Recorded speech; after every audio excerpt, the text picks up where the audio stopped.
solo introdurvi 4 minuti, 100 anni di storia, però penso che sia indispensabile per quello che andiamo a discutere oggi. La nostra regione, il piccolo compendio dell'universo, come l'ha definito Nievo, no? Monti, mari, pianure, laguna, ricca d'acqua, però tutto in un breve e stretto spazio. In 60 chilometri troviamo tutto, fino alla linea di battigia, teatro negli anni di una battaglia non vinta tra il predominio della laguna sulla terra. Poco più di 100 anni fa, lì vediamo com'era la laguna allora, questi luoghi qua dove siamo anche oggi erano caratterizzati da disordine idraulico, malaria, terreni improduttivi, e sono iniziate le prime opere di bonifica, le arginature, per dividere definitivamente il confine tra i due contendenti. Il periodo successivo è stato il periodo di un'organizzazione territoriale più strutturata, quindi non solo difendersi dalle acque, ma pensare all'entroterra. In un decennio i nostri normatori di allora avevano il progetto ambizioso di convertire 1/6 del terreno nazionale a produttivo, e dobbiamo dire che la nostra realtà qui locale, dal 29 al 42, sono state realizzate opere idrauliche, una quantità di opere che oggi parleremo di fantascienza. Quindi arginature a mano, a mare, tutta la linea di idrovore, le opere di riregimazione idraulica, il Cormor che ci taglia la nostra pianura, una volta spagliava, è stato inalveato, e una serie di opere di regimazione e di regolazione. Interventi allora pensati per poter vivere e per poter rendere i terreni produttivi, ma forse, professore, mancavano i dati sui tempi di ritorno, le serie storiche non c'erano. Il territorio non era però stato pensato a quello che sarebbe successo poco dopo, l'urbanizzazione, le industrie, ma e soprattutto anche gli eventi calamitosi. Qua vediamo gli effetti dell'allagamento di Latisana del 66. Oggi com'è il nostro sistema? È un sistema formato da 80 chilometri di argini lagunari alti 3 metri, col tempo di ritorno di 200 anni, la marea di progetto è di 2 metri, sono argini in terra, abbiamo 300 chilometri quadrati da difendere sotto questo livello.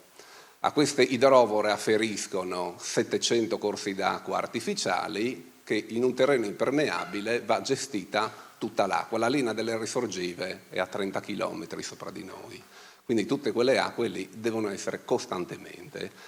La portata totale di questi 38 impianti idrovori sono i 200 metri cubi al secondo. È un'attività costante e continua che da 100 anni continua ininterrottamente. Qua vediamo gli scenari, togliendo gli argini cosa succede. Vediamo oggi, con lo stato attuale, il numero di edifici e di abitanti, una marea di 2 metri, quindi quella di 200 anni, senza considerare l'effetto onde e tutte le altre combinazioni, metterebbe in crisi oltre 20.000 edifici e quasi 300 km quadrati, 280 km quadrati di territorio. La seconda metà del secolo scorso, però, il secondo dopoguerra ha dato delle priorità, bisognava rilanciare l'economia, quindi tutti i fabbisogni idraulici del territorio in evoluzione sono stati un po' trascurati. Questi qua sono opere importanti, sono opere che noi conosciamo, ci ricordiamo bene, ma hanno solo 20 anni. Oggi come oggi queste opere qua, progettate coi tempi di ritorno di allora, sono completamente insufficienti. Noi vediamo che in 20 anni il mondo è completamente cambiato. Qua si vedono gli eventi, nel 2008 c'è stata una marea superiore a quella famosa del 66, quindi le arginature man mano adeguate quella volta hanno retto, ma anche il 12 novembre 2019 insomma, si è raggiunto un valore di 1,80 che è più alto del Portovecchio di Grado, che è stato inondato e viene inondato anche abbastanza regolarmente. Cosa fanno i consorzi di bonifica? I consorzi di bonifica hanno 2 funzioni, come diceva prima, difesa del suolo e razionale utilizzo delle risorse idriche. Il tema ambientale è presente nelle norme. Noi ordinariamente cosa facciamo? progettiamo, realizziamo opere di difesa idraulica per conto dello Stato e della Regione, siamo il loro braccio operativo. Realizzate le opere abbiamo la gestione a vita, la manutenzione ordinaria e la gestione dei servizi.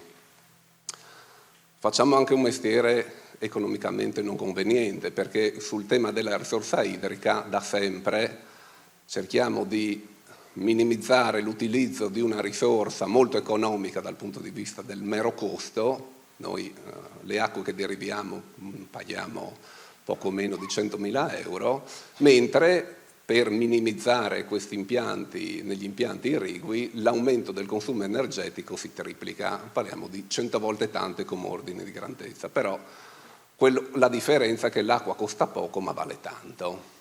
Ecco, il PNRR per noi è stata un po' la svolta, quindi da qua noi non parliamo più di cosa faremo, ma ormai siamo stati costretti a studiare, siamo costretti a adeguarci alla direttiva acque, la 2060, la 2007 del 60 sul rischio idrologico, ma soprattutto l'Agenda 2030, perché non è fantasia, ma anche la Regione Friuli Venezia Giulia la tiene monitorata con gli obiettivi che sono diventati obblighi.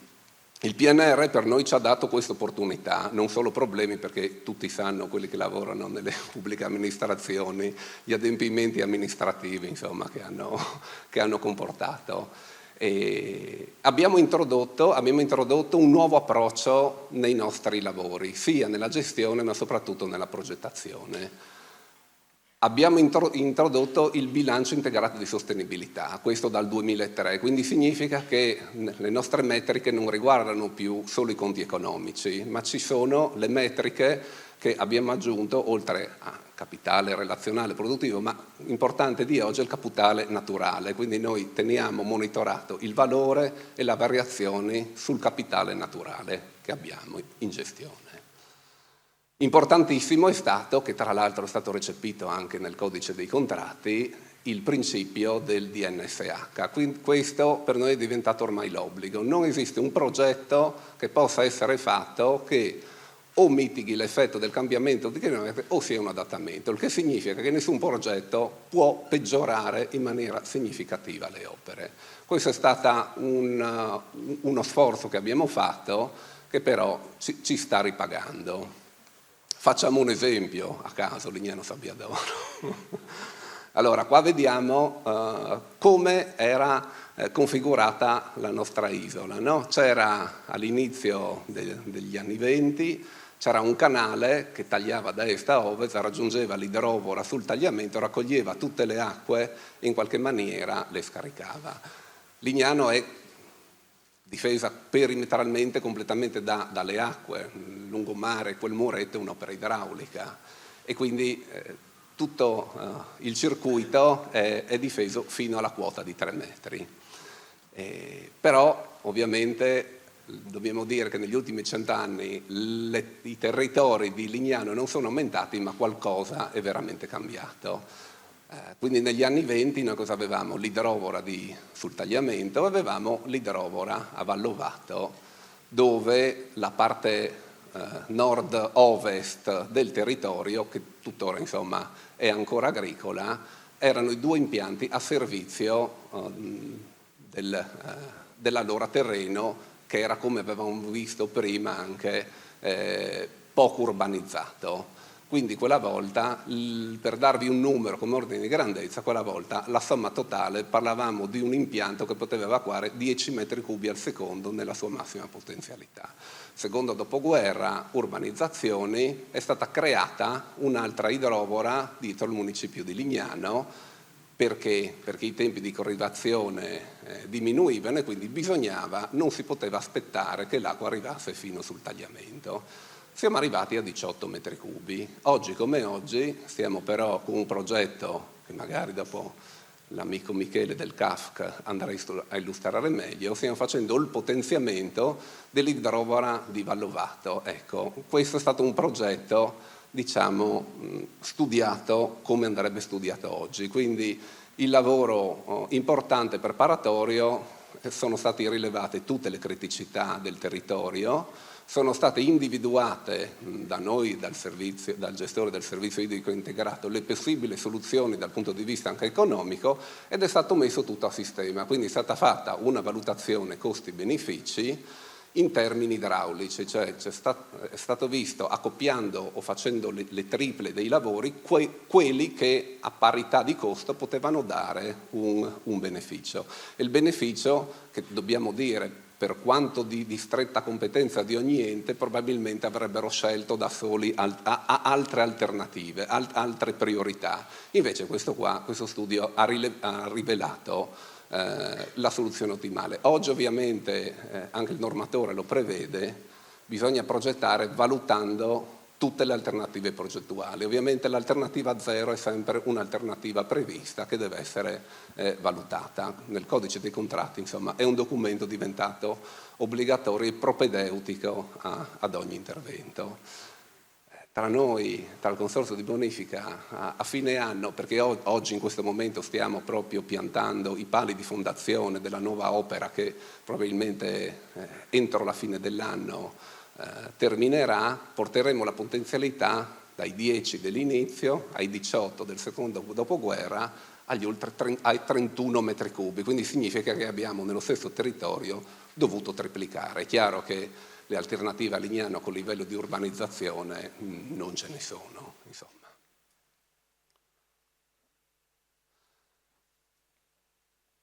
Non ci fermiamo ovviamente solo alle questioni contingenti. Come dicevo prima, quando è stata data un po' di priorità allo sviluppo industriale, si sono realizzate opere magari non con una grande lungimiranza. C'erano dei problemi rilevanti e si cercava di risolverli. In Friuli, forse tutti non sanno, ma abbiamo opere idrauliche veramente importanti. Qua vediamo uno scolmatore di 100 metri cubi al secondo che devia l'acqua del Corno sul tagliamento. Opere importanti, impattanti dal punto di vista economico, in questo caso l'impatto sull'ambiente è nullo perché lì c'è uno scolmatore, vedete l'opera, ma lì c'è una galleria lunga 6 km completamente invisibile, quindi sono opere silenziose che entrano in funzione. Ecco, questo è un aneddoto che tutti ci ricordiamo.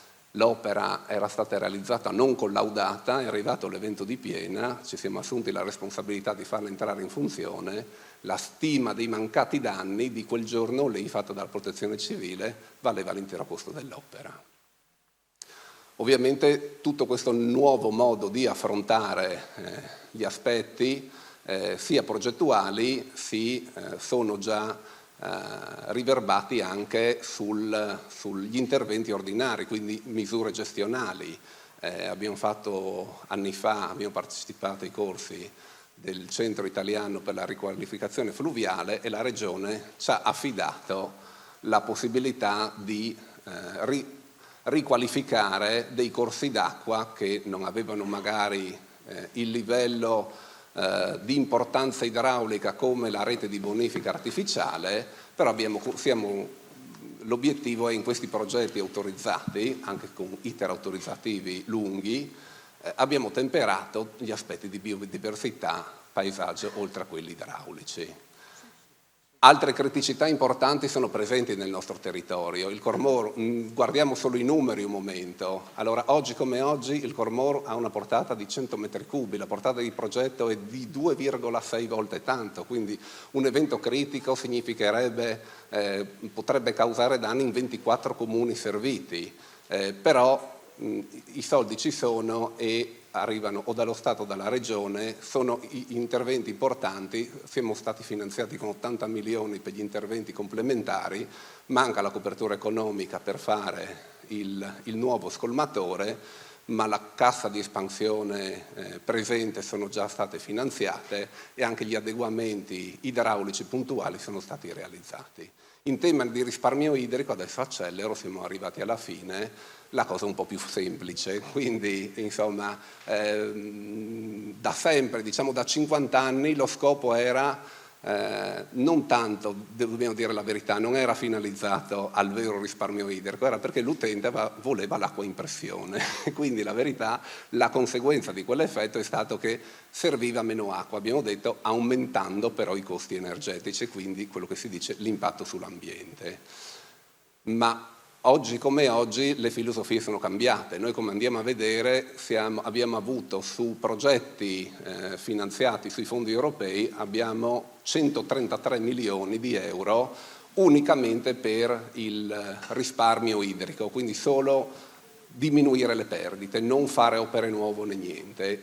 Dobbiamo dire che su 3 fonti di finanziamento i tempi sono strettissimi, ma partiti dal 2004 al 2029 oggi possiamo dire che il PNRR è chiuso e gli altri lavori hanno il loro monitoraggio e siamo costanti. Anche la Regione sui microaccumuli che parlava prima ha investito 18 milioni di euro, che insomma con un piano straordinario non poco, ma ci ha anche finanziato uno studio un po' più lungimirante per guardare avanti, non con gli effetti immediati, come la possibilità di ricaricare la falda.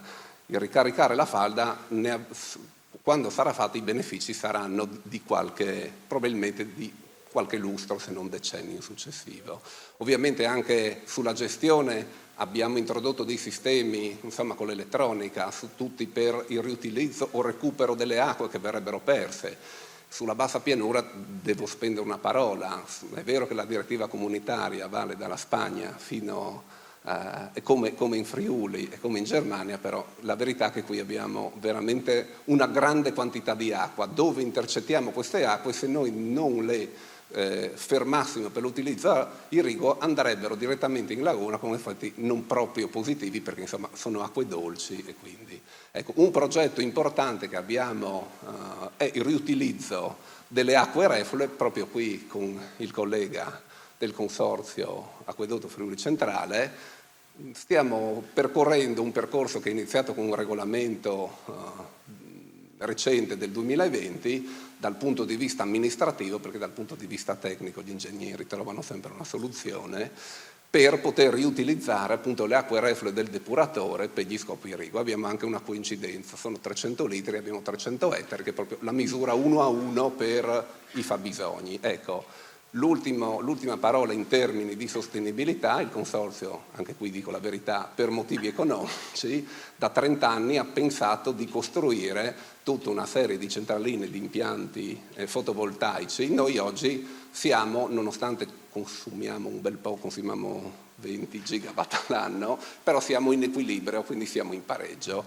Quella volta ovviamente nata con quella finalità, oggi questo è quello che veramente si può chiamare un effetto di mitigazione del cambiamento climatico.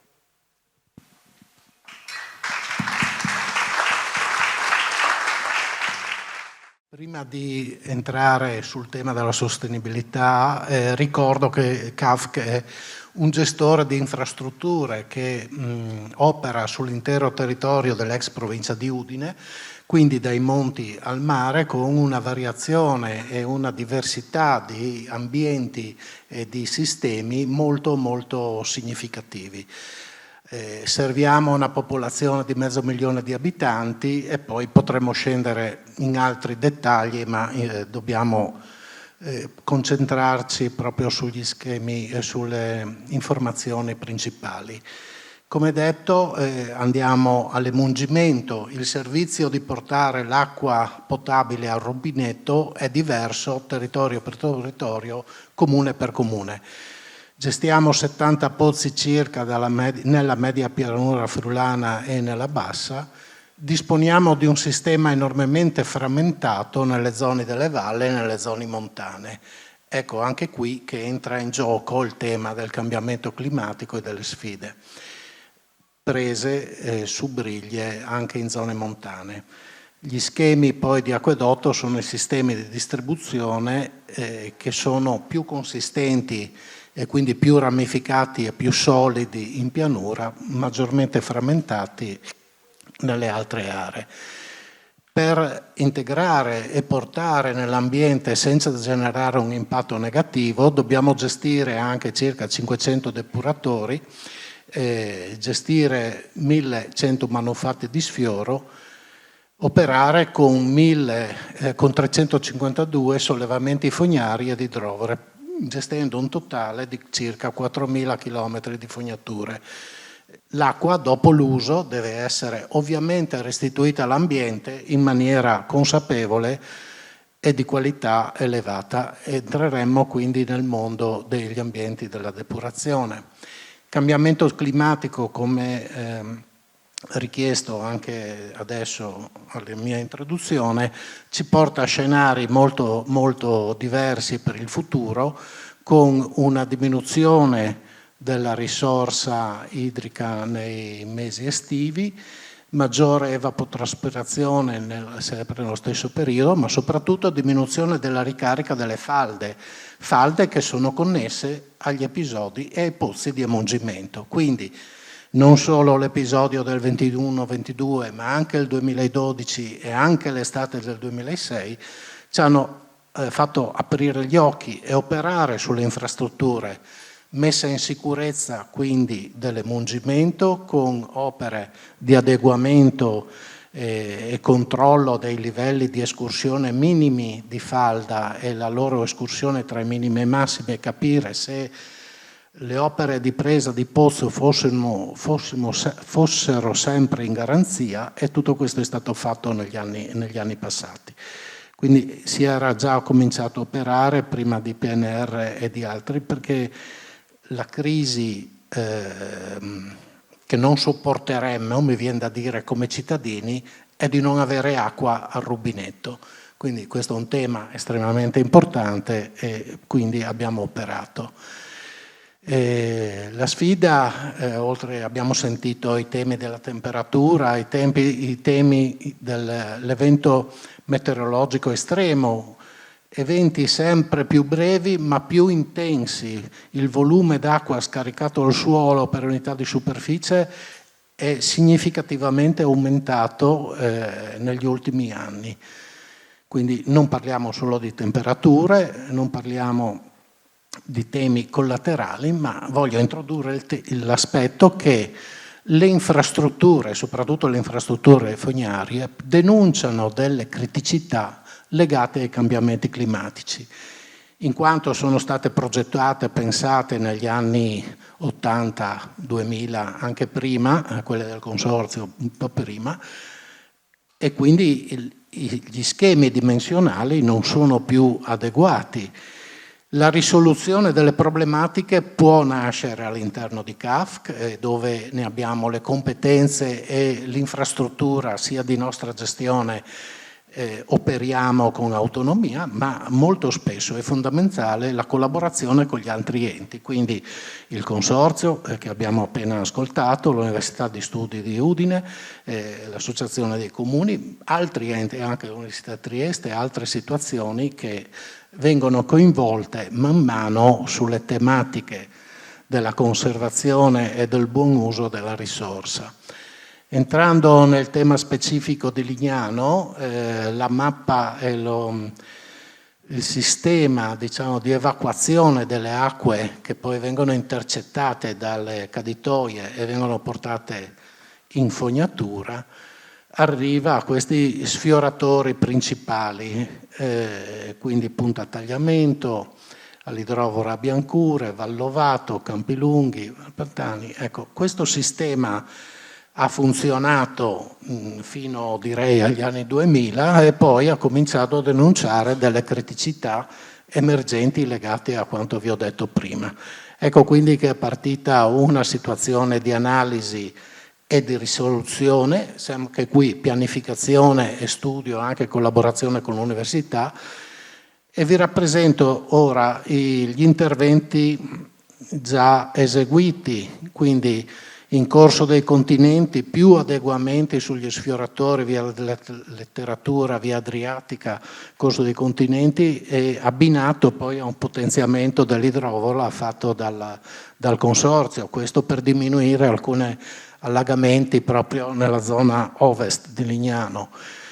Condotte via le Trieste e via Carenzia, questo intervento fatto tempo di Covid, via Carinzia, via Trieste un po' prima, serviva a diminuire, serve ed è utile a diminuire i tempi di corrivazione dei bacini afferenti il lungomare, affinché l'acqua giunga prima allo sfioratore Campilunghi.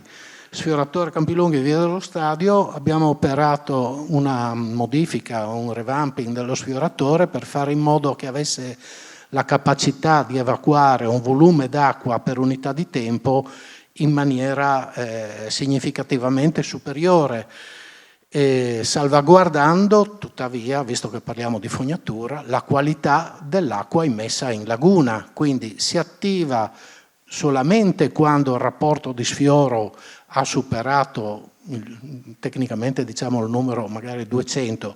A qualcuno potrà dire poco, però voglio dire che si attiva quando l'acqua in fognatura è ormai acqua meteorica, è acqua piovana, ormai la contaminazione dovuta all'afflusso, all'uso proprio delle acque domestiche è diluito di 100-150 volte. E nell'unità di tempo quindi viene evacuata in maniera maggiore. Questo ha sopperito agli allagamenti della zona centrale e della spiaggia, diciamo. Potenziamento delle idrovore di Valdovato, le abbiamo portate da 4,5 cubi al secondo a circa 7 cubi, anche questo è un lavoro fatto nel 2019. Ed ora l'opera che vedrà la luce in gemellaggio, mi viene da dire, col consorzio, il collettore scolmatore della zona di Parco Weaving all'idrovere Biancure consente di evacuare 6 metri cubi al secondo e portarli direttamente dalla zona centrale appunto a una nuova idrovora che è in corso di realizzazione, e quest'opera costa 7 milioni di euro e viene fatto con la tecnologia del microtunneling. Questo permette di non essere invasivi in certe posizioni già urbanizzate e di costruire quest'opera senza tante modifiche di tracciato o deviazioni. È molto lineare, l'acqua che verrà sfiorata arriva subito all'idrovore e verrà pompata in laguna. Ovviamente il servizio idrico richiede energia, cioè non possiamo non utilizzare energia. I sollevamenti, pozzi, depuratori. I depuratori consumano energia e più desideriamo avere un'acqua qualitativamente valida, di buone caratteristiche allo scarico, più energia elettrica dobbiamo utilizzare. Quindi in equivalenza e sull'impronta carbonica stiamo pesando, mi viene da dire, 17.000 tonnellate anno di CO2 emessa. Dal 2019 stiamo acquistando energia elettrica unicamente da fonti rinnovabili. Siamo introdotti negli obiettivi delle strategie di decarbonazione e quindi per raggiungere gli obiettivi fissati al 2020. Questo si ottiene con varie azioni: efficientamento di impianti, riduzione dei consumi, trasporti, uso di reagenti, ma poiché per noi una frazione dell'energia elettrica è indissolubile dal servizio, dobbiamo agire anche con le compensazioni. Quindi è stato istituito un'iniziativa con il Consorzio dei Boschi Carnici per acquistare 10.000 crediti di sostenibilità equivalenti al valore del carbonio prodotto, trasformato in ettari di bosco capaci di sequestrarlo. Questo consente una miglior gestione del territorio e per noi di portarci avanti un po' sugli obiettivi della CO2. Prima di commentare questo volevo anche dire, legandoci alle criticità strutturali, pensate agli schemi montani acquedottistici, all'emungimento da presa da sorgente, quanto sia fragile quel sistema non solo per la frammentazione, quanto invece per gli eventi meteorici che sono violenti, intensi, generano frane, smottamenti e quindi anche le nostre infrastrutture ne possono risentire. Per parlare un po' di biodiversità, ma torno a dire gli esempi di Kafka sono numerosi anche per il fotovoltaico, per altre iniziative. Ricordo qui a Lignano che anche qui in periodo di Covid abbiamo posato nell'ambito limitrofo al collettore di scarico a mare delle reef ball, che sono delle strutture in calcestruzzo che permettono di essere colonizzate e riprodurre un ambiente o incentivare un ecosistema di qualità superiore. Questo è uno dei tanti esempi, questo è nato con un Interreg Italia-Croazia, anche qui collaborando con l'Università di Udine, con la professoressa Susmel.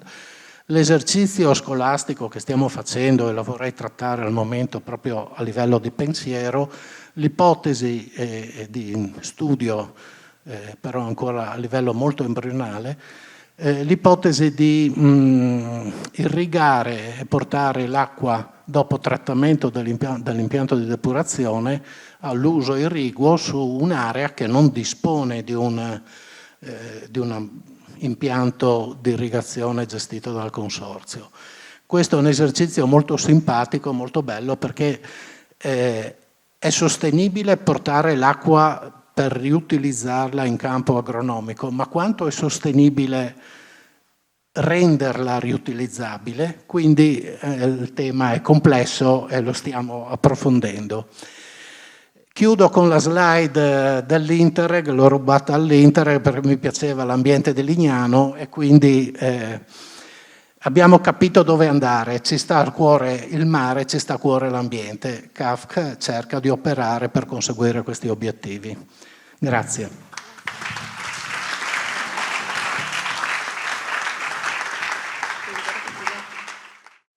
Allora, intanto ringrazio i coordinatori per l'invito e per questa opportunità che mi danno di condividere la mia esperienza. Io mi occupo di gestione e protezione delle coste praticamente da più di 40 anni e questo denuncia già la mia età, sostanzialmente dalla tesi di laurea e poi ho allargato le mie conoscenze, scusate ma fermo lì, ho allargato le mie conoscenze al tagliamento da quando sono arrivato a Udine, quindi circa 30 anni, e un po' meno sulla laguna di Marano e Grado. Detto questo, quindi, vorrei parlare appunto un po', condividere, come dicevo, la mia esperienza. Si è parlato prima di opere di bonifica, è vero. Gran parte del territorio di Lignano si trova sotto il livello del mare. Storicamente le bonifiche sono cominciate nell'XI secolo e sono di fatto finite nel XX secolo. Prima esisteva un unico sistema lagunare paludoso che si estendeva da Ravenna fino all'Isonzo. Poi gradualmente è stato bonificato. Inizialmente questa bonifica era nata per rendere più igienico l'ambiente, perché c'era la malaria ovviamente. Successivamente ci siamo accorti che riuscivamo anche a recuperare terreni per l'agricoltura e quindi è andata avanti. Questa bonifica di fatto ha quasi distrutto, perché ormai è quasi inesistente, la laguna di Caorle, mentre per fortuna ha mantenuto quella di Venezia e quella di Trieste, quella di Marano e Grado che ben conoscete. Andando avanti, la città di Marano praticamente ha una collocazione quasi più unica che rara, nel senso che è circondata a est dal mare Adriatico, a nord dalla laguna di Marano e a sud dal fiume di Tagliamento. Questa peculiarità la rende particolarmente attrattiva dal punto di vista del turismo, però ahimè la rende anche più vulnerabile perché le variazioni climatiche possono arrivare da ciascuna di questo corpo idrico. E cominciamo a parlare del tagliamento. Ecco, io sento spesso dire, e anche in questa sede ho sentito dire, è aumentata l'intensità con le variazioni climatiche, le piene sono più grandi, eccetera, eccetera. Basiamoci sul dato scientifico. Il dato scientifico sono le misure che noi abbiamo adesso uso la mano, a destra, e sono le misure idrometriche fatte all'idrometro di Venzone in 138 anni. Guardate il trend, praticamente è una linea orizzontale, sono i massimi annuali e anzi il trend evidenzia una variazione di 1 millimetro l'anno, praticamente trascurabile. Cosa significa questo? Che dal punto di vista della portata massima, quello che noi chiamiamo il picco di piena del tagliamento, non è cambiato niente. Quindi la variazione climatica non incide sul picco di piena. E voi mi direte allora, ma allora su cosa agisce? Agisce sulla frequenza, questo sì. È aumentato praticamente il numero dei picchi per ciascun evento. Se voi guardate il diagramma in basso a sinistra, in blu ci sono gli eventi prima del 2000, in giallo quelli successivi. E voi vedete più picchi, cioè picchi ripetuti aumentati a parità di evento. E comunque non sono meno pericolosi della portata massima, perché la ripetizione dei picchi, laddove ci sono aree golenari, cosa fanno? Il primo picco riempie l'area, quando arriva al secondo picco, se l'area non si è svuotata, praticamente non ha modo di espandersi e rischia di esondare. Tenete presente che i tempi di smaltimento di una piena, dalla tisana alla foce, grosso modo è 1 settimana. Quindi è auspicabile che il secondo picco non arrivi all'interno di quella settimana, altrimenti gli si crea una criticità. Per quanto riguarda però Lignano, da questo punto di vista, non ha problemi perché di fatto le golene sono quasi inesistenti. Quando si parla di erosione di una costa, cosa si intende? Allora, noi abbiamo la percezione dell'erosione quando, tornando al mare l'anno dopo o 2 anni dopo, non riusciamo a piazzare l'ombrellone più nello stesso posto, magari in prima fila. E a quel punto diciamo manca l'arenile. Però attenzione, perché l'erosione può avvenire in 3 modi, o comunque la percezione dell'erosione si può avere in 3 modi. Un primo modo effettivamente è l'azione del moto ondoso che esercita una certa capacità erosiva. Il secondo però è la subsidenza, perché se il terreno si abbassa comunque l'acqua penetra sulla spiaggia, e l'altro è l'innalzamento del livello medio mare. Il secondo e il terzo non sono veri e propri fenomeni erosivi, semplicemente tolgono superficie dove possiamo mettere gli ombrelloni e le sdraio. Però a tutti gli effetti è una mancanza di uso, della spiaggia. Su Lignano agisce il primo modo, cioè moto ondoso e innalzamento del livello medio mare. La subsidenza riguarda più grado, che perde circa 1,5 millimetri l'anno per abbassamento del terreno. Allora, perché abbiamo un fenomeno di erosione? Di fatto, se voi idealmente tracciate una linea, cercavo di usare il puntatore ma è piccolissimo, quella che io ho disegnato lì tratteggiata gialla, e la chiudete con la spiaggia e fate un bilancio su questo contenitore, immaginate di avere un cesto di 10 caramelle, ne prendete 4, ne versate 2, alla fine il cesto cala, cioè il numero di caramelle all'interno calano. È quello che succede un po' se noi facciamo un bilancio dei sedimenti che si muovono all'interno di quella superficie tratteggiata. Allora abbiamo verso destra quella che si chiama profondità di chiusura, che significa oltre quella linea i sedimenti non possono andare perché il moto ondoso non riesce a trasportarli. Sopra abbiamo i sedimenti che escono per effetto delle mareggiate, sotto abbiamo i sedimenti che entrano per effetto dei sedimenti che porta il fiume Tagliamento. Da questo punto di vista il problema Tagliamento non è scollegato alle spiagge, perché se il Tagliamento per un qualche motivo, e non scendo nei dettagli, dovesse, ridurre il proprio trasporto solido, per Lignano e per Bibbione ci sarebbero problemi seri, cioè le spiagge andrebbero ulteriormente in erosione, perché è il tagliamento che ripaga i debiti che di fatto crea la mareggiata asportando il sedimento. Quindi bisogna fare molta attenzione anche a ciò che si costruisce dentro il tagliamento. Come si muovono i sedimenti? I sedimenti si muovono sotto l'azione di forzanti. Quali sono queste forzanti? Il vento e le maree astronomiche. Il vento è responsabile della formazione del moto ondoso, delle correnti idrauliche, del setup, lo vediamo dopo, e anche della formazione delle maree meteorologiche. In questi termini vorrei invitarvi a guardare i numeri, perché prima mi è sembrato con gli tsunami che si fosse creato un certo panico. E vorrei dare un po' di tranquillità, perché gli tsunami in Adriatico sono ben inferiori a tutti questi, ai movimenti o ai livelli che possono generare questi fenomeni. E lo vedrete. Allora, moto ondoso generato da vento. Come si genera il moto ondoso? Il moto ondoso si genera al largo. Il mare comincia all'inizio, sotto l'effetto della turbolenza del vento, a oscillare. Il vento stesso trascina queste oscillazioni, le fa crescere fino a raggiungere un punto di instabilità che crea il frangimento. Cioè sono quelle schiume al largo che noi vediamo, quelli sono veri e propri frangimenti d'onda. Oltre quell'altezza quindi non va. Cos'è che conta, diciamo, nella mareggiata? E questo per ricollegarmi poi alla variazione climatica. L'intensità del vento, la durata dell'evento, diciamo, di vento e quello che viene chiamato il fetch. Allora, l'intensità di vento è la velocità del vento, la durata è la durata, quello che si chiama fetch è lo specchio d'acqua su cui soffia il vento. In alcuni casi, come quelli che vedete là in alto, diciamo, questo fetch può essere limitato da costa a costa e riguarda quegli eventi che noi chiamiamo eventi di Bora, cioè provenienti da nord-est. In altri casi invece può avere dei fetch molto lunghi, come il caso dell'Adriatico.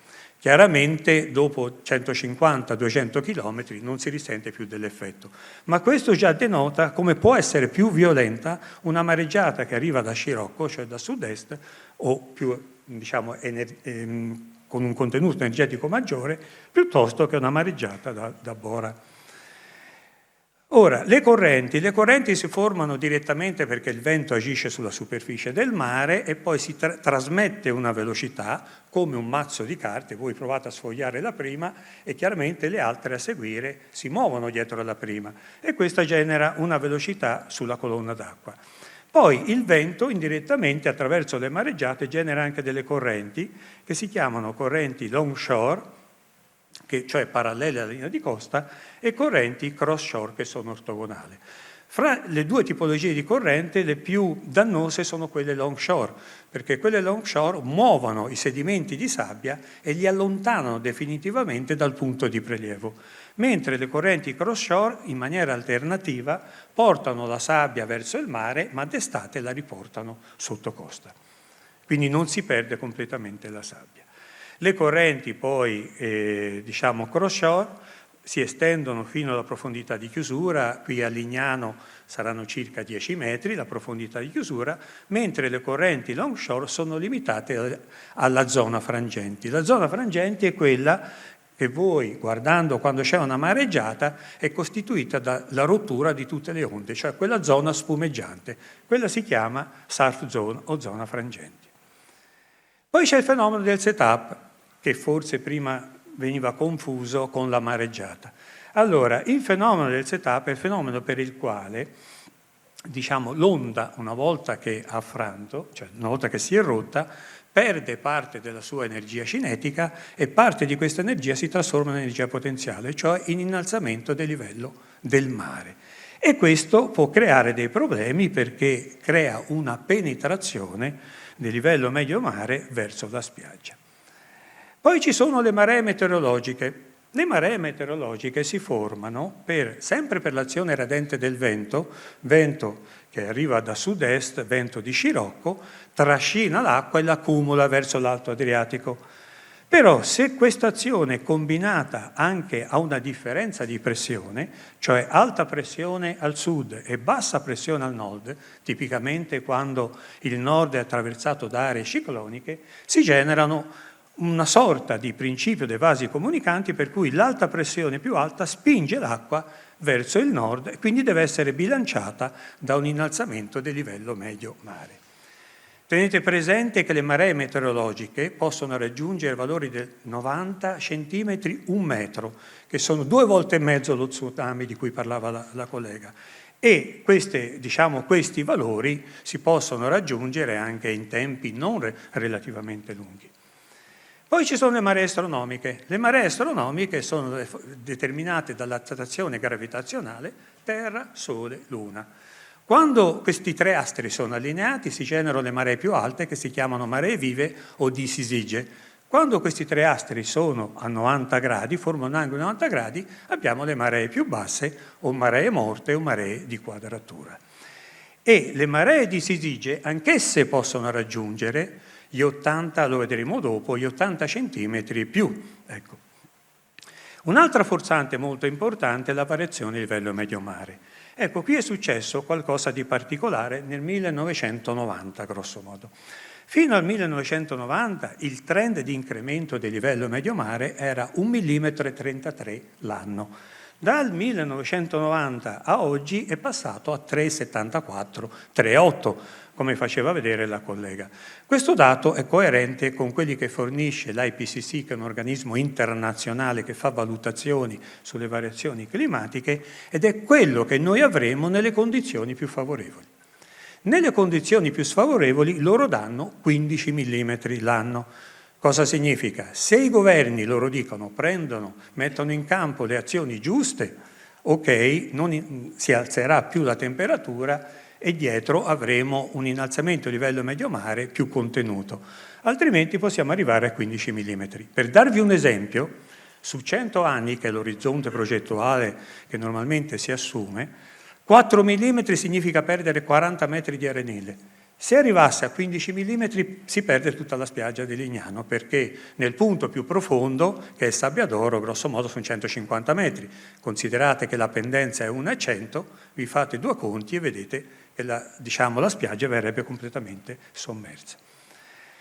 Se noi uniamo il setup da mareggiate, le maree astronomiche di Sidige e le maree meteorologiche, avete la situazione che tutti conoscete. Cioè l'acqua praticamente penetra e invade anche delle zone dove normalmente non arriva, che sono quelle sotto.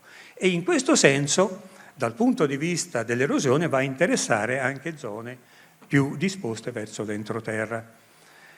Ora, il moto ondoso, una volta che si è generato al largo, subisce delle trasformazioni. Tipicamente quando raggiunge la profondità di 50 metri, le onde cominciano a ruotare, il fronte d'onda tende a disporsi parallelamente alle linee di costa, ma quello che è più interessante è che le onde, sentendo l'attrito al fondo, rallentano. Rallentando praticamente hanno un effetto fisarmonica, si accorciano ma si alzano.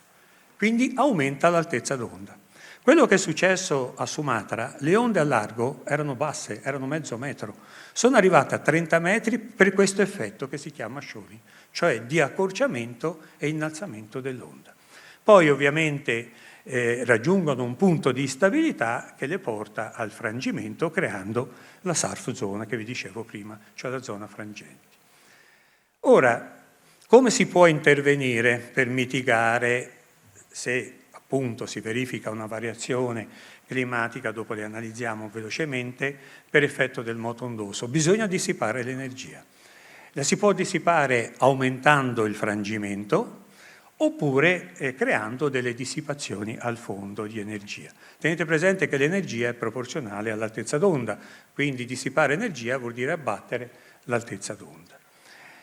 Come si genera il trasporto solido? L'effetto combinato, moto ondoso, correnti marea e frangimento fanno muovere i sedimenti, cioè la sabbia, superando una certa capacità di resistenza che si chiama stress critico.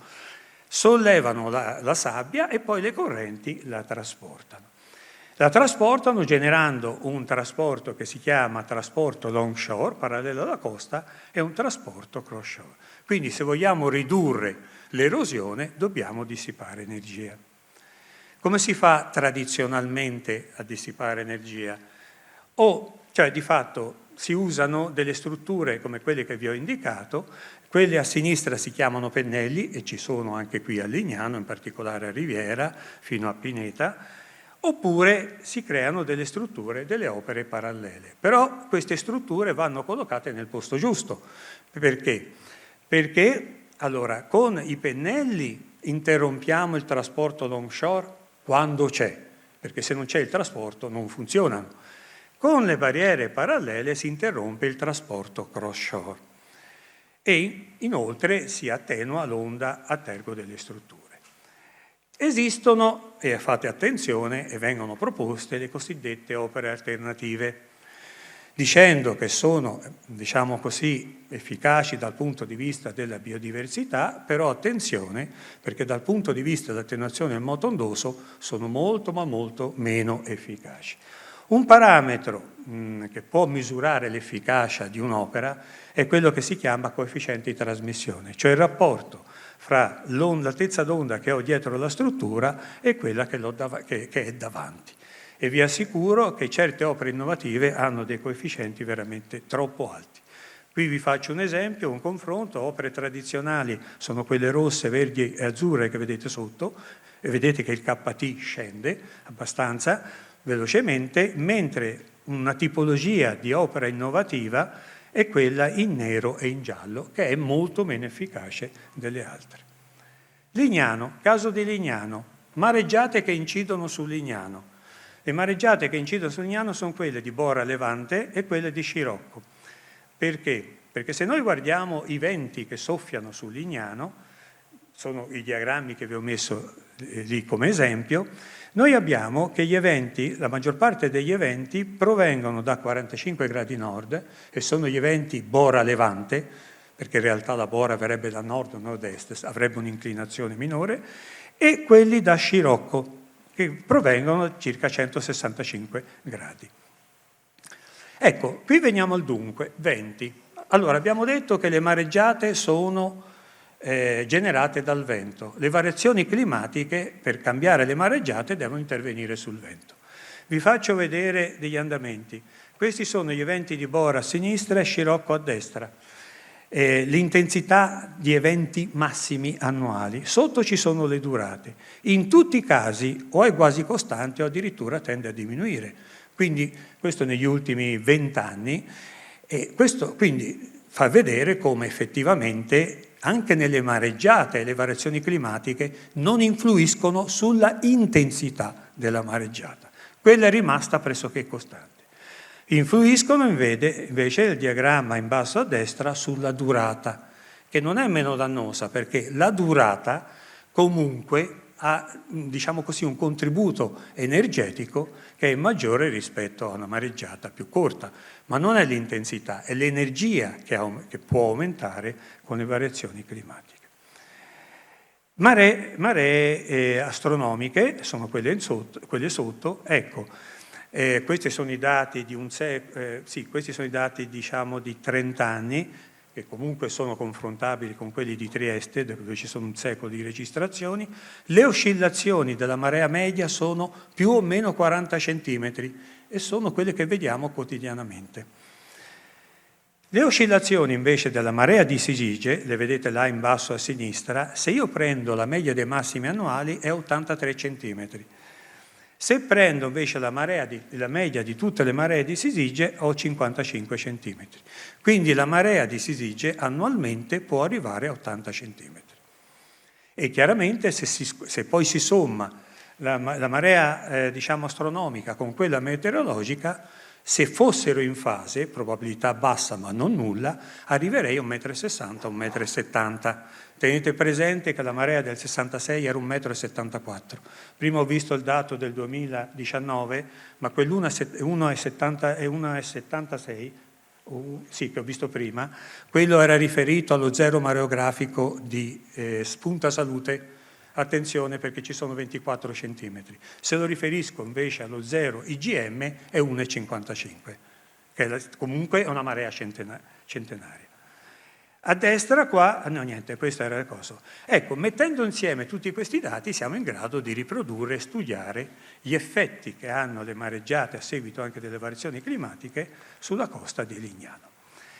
Per quanto riguarda il movimento della sabbia, ecco, diciamo che la parte riviera sostanzialmente usufruisce della sabbia, degli apporti di sabbia del tagliamento, che genera una barra di foce e poi gli eventi di Scirocco che prevalgono su quelli di Bora trasportano la sabbia verso nord.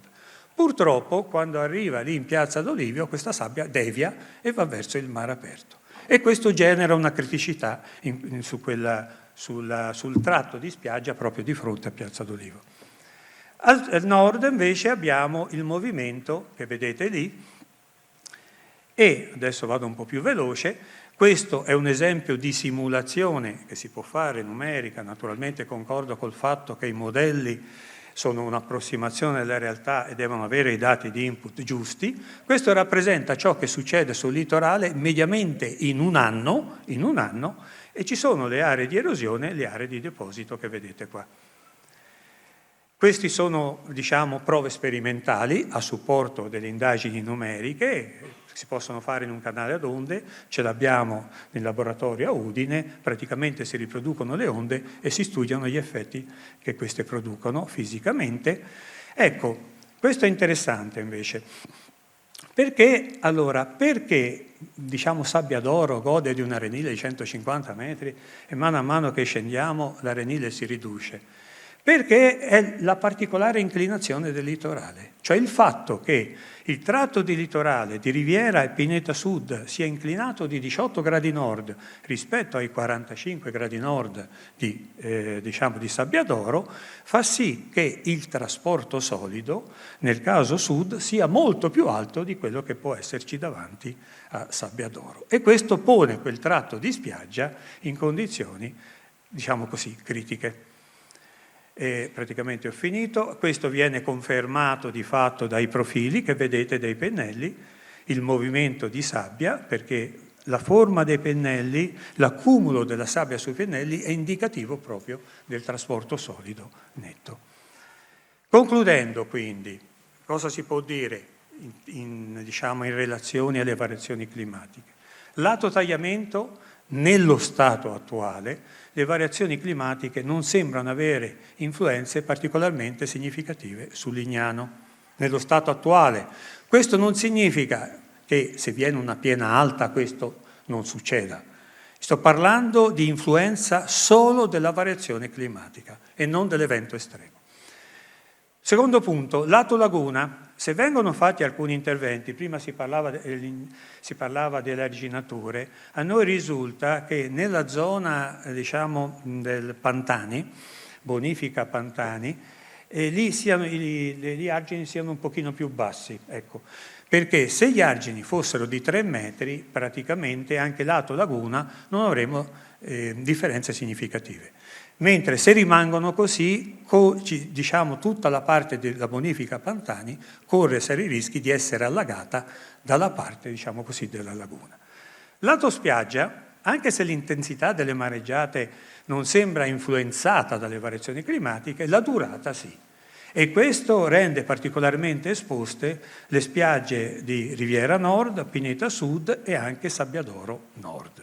Infine, forse l'aspetto più delicato rispetto a tutto il resto è proprio l'innalzamento del livello medio mare, contro il quale è tutt'altro che semplice intervenire. Cioè non si può intervenire con opere di difesa se non fare delle barriere, delle vere e proprie barriere o argini o muri che contengano quelli che possono essere le previsioni, per esempio a 100 anni. Vi do un dato, su 100 anni, tempo di ritorno 100 anni, marea astronomica, marea meteorologica, innalzamento del livello medio mare possono portare a 1,95 m, a 2 metri, il livello medio mare.